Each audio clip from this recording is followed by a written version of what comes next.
This channel does not promote any violent, harmful, or illegal activities. All content provided by this channel is meant for an educational purpose only.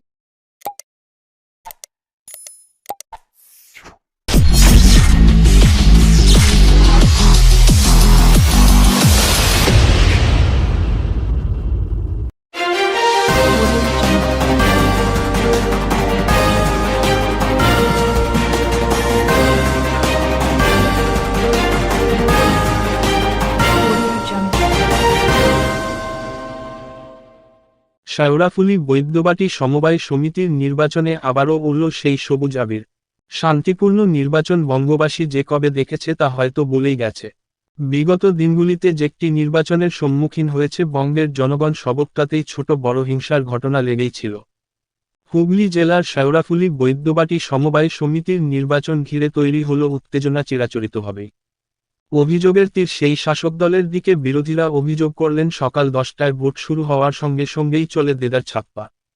প্রতিবাদস্বরূপ বিরোধী দলের প্রার্থীরা vote বয়কটের সিদ্ধান্ত এবং ব্যস্ত সময় শেওড়াফুলি জমিদার রোডে তাদের পুলিশকে ঘিরে বিক্ষোভ কর্মসূচি শুরু করেন এবং চলে বেশ কিছুক্ষণ পথ অবরোধ।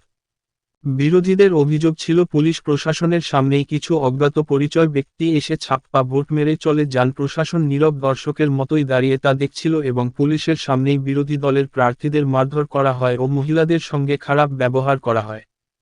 এই অভিযোগ সম্পূর্ণ ভিত্তিহীন বলে উড়িয়ে দেন শাসক দলের নেতৃবৃন্দ। এই সমবায় কেন্দ্রের মোট 44টি আসনের মধ্যে বিজেপি, তৃণমূল এবং বাম কংগ্রেস জোটের প্রার্থীরা প্রতিদ্বন্দ্বিতা করেন। সারাদিন ভোটপর্ব চলার পর সেই শেষ হাসি হাসল শাসক দল অর্থাৎ তৃণমূল কংগ্রেস। তাদের ঝুলিতে গেল 44টির মধ্যে 42টি আসন। চাপাদানি বিধানসভার বিধায়ক অরিন্দম বুইন বলেন, এটা মানুষের জয়। তৃণমূলের কর্মীরা যে অমানবিক পরিশ্রম করেছে এটা তারই ফসল। বিরোধীরা তাদের বিরুদ্ধে একের পর এক অভিযোগ আনলেও পশ্চিমবঙ্গের আপামর জনগণ তৃণমূল কংগ্রেসের পাশেই আছে এবং তারা দুহাত তুলে তৃণমূল কংগ্রেসকেই আশীর্বাদ করে চলেছেন। এই বিপুল জয়ের পর তৃণমূল কর্মীদের উৎসাহ ও উদ্দীপনা ছিল চোখে পড়ার মতো। সবুজ আবির মেখে তারা এক উৎসবের মেজাজে নেমে পড়েন। জয় বাংলা, জয় বাংলা, জয় বাংলা। আপনাদের একটা ভোটের চলাকালীন কবাডি ভোট চলাকালীন কি ঘটনাটা হয়েছে? আজকে Baidyabati Sheoraphuli cooperative bank limited আজকে নির্বাচন শেওড়াফুলি সুরেন্দ্র স্কুলে ছিল, সুরেন্দ্রনাথ স্কুলে। সেখানে সকাল 10টা থেকে ভোট শুরু হওয়ার কথা ছিল, কিন্তু ওর আগে এই টিএমসির গুন্ডা মস্তানরা 500 থেকে ওপর গুন্ডা মস্তান মাফিয়া, কেন টিএমসিতে কেউ নেতা হয় না, গুন্ডা মস্তান মাফিয়া হয়, বা চেয়ারম্যান হোক, কাউন্সিলর হোক, বা এমপি হোক, বা এমএলএ হোক। তো গুন্ডা মস্তান মাফিয়াকে নিয়ে ভোট করানো হলো। সিপিএমের ক্যান্ডিডেট হোক বা বিজেপির ক্যান্ডিডেট হোক বা যে কোনো ক্যান্ডিডেট হোক, সবার কলার ধরে ওরা মানে টেনে হিসেবে বের করেছে। আর গুন্ডা মস্তানা বলেছে যদি ভেতরে থাকবো তো আমরা খেলাবো। পরিষ্কার এই চটি চাটা বাংলা পুলিশ, যে মমতা বন্দ্যোপাধ্যায় বাঘের বাচ্চা পুলিশকে বেড়াল বানিয়ে দিয়েছে, এই পুলিশ দর্শক হয়ে টিএমসিকে সাহায্য করছিল। আমাদের দাবি যদি এই ভোটটাকে ক্যান্সেল করে নতুন ভোট না হয়, বৃহত্তম আন্দোলনে নরেন্দ্র ভাই দামোদর দাস মোদীর এই ভারতীয় জনতা পার্টি বিশ্বের সবচেয়ে বড় রাজনৈতিক দল রাস্তা নামবে। এই বাংলা পুলিশ চটি চাটা পুলিশ, এই বাংলা পুলিশ টেবিলের তলায় লোকায়। এই বাংলা পুলিশ শুধু উর্দি পড়ে আছে, কিন্তু এটা টিএমসির ক্যাডার হয়ে কাজ করে। যদি ভোট বয়কট না হয়, বৃহত্তম আন্দোলনে আমরা নামবো। আর এই বাংলা পুলিশ যে সবসময় লাঠি খায় টিএমসি গুন্ডা থেকে, এই পুলিশের ক্ষমতা হবে না যে আমাদের আটকাতে পারবে। আমি জানি এর জন্য আজকের জন্য অনেকজনকে টার্গেট করে রেখেছে টিএমসি গুন্ডা মস্তানরা।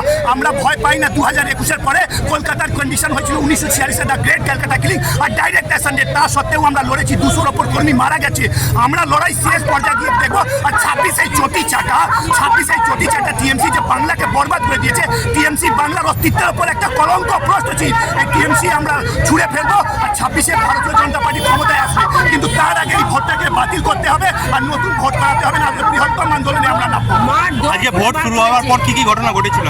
ভোট শুরু হওয়ার পরে ঘটনা হয়েছে কি, ওরা দলে দলে 50 জন, 100 জন, 200 জন গুন্ডা মস্তানরা ওখানে সুরেন্দ্রনাথ স্কুলে ঢুকে আমাদের ক্যান্ডিডেটকে হুমকি দেওয়া হয়েছে, কলারে হাত দেওয়া হয়েছে, আর বলা হয়েছে যদি তুমি এখান থেকে সরো না তোমাদেরকে গেলাবো। আর ওখানে এমন ছেলে ঢুকেছে, দেখেই মনে হচ্ছে ওরা জেল খাটা আসা। তো আমার আপনার চ্যানেল মারফত একটাই দাবি আছে, যদি আমি এখনো প্রশাসনকে জানাতে চাই, যদি এই ভোটটাকে ক্যান্সেল না করা হয়, বয়কট না করা হয়, নতুন ভোট না হয়, বৃহত্তম আন্দোলনে আমরা এটা কি ছাপ্পা ভোটে আপনারা অভিযোগ আনছেন? একদম ছাপ্পা ভোট। চেয়ারম্যান এখানকার চেয়ারম্যান পিন্টু মাহাতো সিপিএমের ক্যান্ডিডেটকে কলার ধরে ঠেলেছে। চেয়ারম্যান পিন্টু মাহাতো বৈদ্যবাটী মিউনিসিপ্যালিটির চেয়ারম্যান খদ্দবাটি মিউনিসিপ্যালিটির চেয়ারম্যান পিন্টু বাতো কলার ধরে টেনেছে, সিপিএম এর একটা ক্যান্ডিডেটকে আমার কাছে ছবি আছে, ওনার কলার ধরে টেনেছে।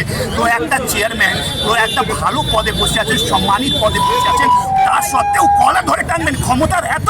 আরে আজকে ক্ষমতা যদি হয় তো গুন্ডা মস্তান মাফিয়া যে রেপ করছে, যে পশ্চিমবাংলাকে বিক্রি করছে, গরু চোর, কয়লা চোর, পাথর চোর, মাটি চোর, সাপ চোর, চাল চোর, ত্রিপল চোর, চাকরি চোর, মা বোনের ইজ্জতের যে চুরি করেছে, তার জোর ক্ষমতা আছে, তার কলার ধরে খদ্দবাটি চেয়ারম্যান কিন্তু বাতো করবে? ক্ষমতা নেই। বাংলাদেশি সনাতনী হিন্দুর উপর অত্যাচার হচ্ছে, সেই নিয়ে মুখ খুলতে পারবে না, কিন্তু ভোট লুট করতে চায়, শুধু ক্ষমতায় থাকতে চায়। এই ভোটটাকে বাতিল করতে হবে, না হলে আগামী দিনে ভারতীয় জনতা পার্টি বৃহত্তম আন্দোলনে নামবে।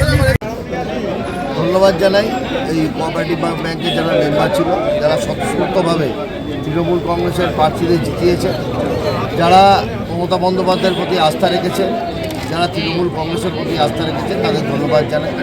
এমনি বিগত নির্বাচনে আমরা দেখেছি যে বাংলার মানুষ তৃণমূল কংগ্রেসকে এতটাই বিশ্বাস করে যে বিগত 6টা যে উপনির্বাচন সেখানেও তারা ঢেলে ভোট দিয়েছে, আশীর্বাদ করেছে।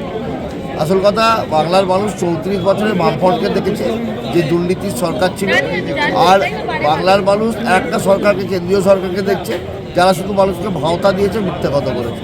সেখানে তৃণমূল কংগ্রেসই হচ্ছে মানুষের আশা ভরসা, তাই তারা পূর্ণ সমর্থন করে তৃণমূল কংগ্রেসকে। আমরা 44টা আসনের ভেতর আমরা আপাতত 41টা আসন আমরা জিতেছি, একটা আসন আমাদের টাই হয়েছে।